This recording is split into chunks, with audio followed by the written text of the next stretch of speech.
అది ముంబై పట్టణం.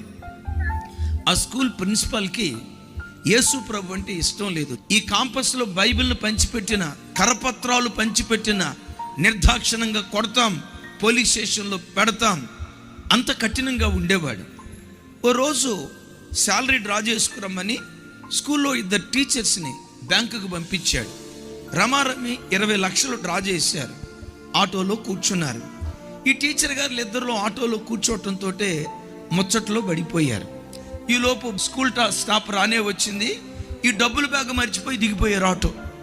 ఆటో డ్రైవర్కి బ్యాగ్ పెట్టారన్న సంగతి తెలియదు. ఆయన ఇంటికి వెళ్ళిపోయాడు.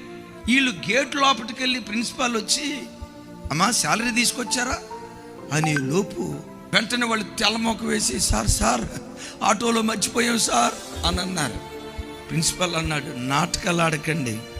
మీ ఇల్లు అమ్ముతారా, పొలాలు అమ్ముతారా, ఆస్తి అమ్ముతారా, చివరికి మీ ప్రాణం తాకట్టు పెడతారేమో. నా 20 లక్షల రూపాయలు తీసివ్వండి. ఈలోపు ఆటో డ్రైవర్ ఇంటికి వెళ్ళాడు. ఆటో బ్యాక్ సైడ్కి వచ్చాడు. ఈ బ్యాగ్ కనపడింది. ఓపెన్ చేయటంతో డబ్బులు ఉన్నాయి. ఎక్కడిది బ్యాగు? అరే, ఆ టీచర్ గారు బ్యాగ్ ఎత్తుకొని ఆటో ఎక్కారు కదా, వాళ్ళు మర్చిపోయినట్టున్నారు. మొత్తం చూసి వెంటనే రివ్వుమంటూ ఆ స్కూల్ కాంపస్కి వచ్చాడు. టీచర్, నా ఆటోలో మీరు డబ్బులు మర్చిపోయినట్టున్నారు, ఇదిగో మీ డబ్బులు మీరు తీసుకోండి. 20 లక్షల రూపాయల డబ్బులు ఆ టీచర్ చేతులు పెట్టారట. ఆ ప్రిన్సిపాల్ గారిని ఎవ్వరిపోయి, ఏమయ్యా ఇంత పేదోడు కదా, ఈ 20 లక్షల రూపాయలు తీసుకొని ఎటో గట్ట వెళ్ళిపోతే నీ తలరాత మారేదిగా. ఈ 20 లక్షల రూపాయలు తీసుకొని మరలా ఇక్కడికే రావటానికి కారణం ఏంటి? అప్పుడు ఆటో డ్రైవర్ చెప్తున్నాడట, ఒకప్పుడు నేను దొంగను సార్.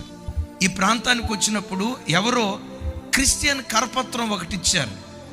దొంగలకు, వ్యభిచారులకు పరలోక రాజ్యం ఉండదు, వాళ్ళు నరకానికి గురైపోతారు అన్న వాక్యం ఆ కరపత్రం మీద చదివాను సార్.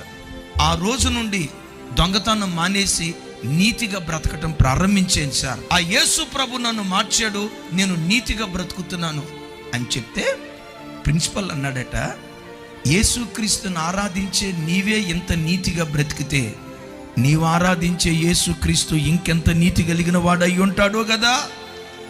ఆటో డ్రైవర్ని చూసి ప్రిన్సిపల్ యేసుక్రీస్తును స్వరక్షకునిగా అంగీకరించి 2000 బైబిళ్ళు కొని ముంబై పట్టణం అంతా బైబిళ్ళు పంచిపెట్టాడట. మీ అన్నగా నా చేతులు జోడించి మీ కాళ్ళు పట్టుకొని దండం పెట్టి చెప్తున్నా, గతంలో నువ్వు ఎలా బ్రతికినా ఈరోజు వాక్యం వింటున్న ఈ దినం నుండి నువ్వు బ్రతికే ప్రతి చోట రారాజైన యేసుక్రీస్తును నీ ప్రవర్తన ద్వారా ఊరేగించుదువుగాక.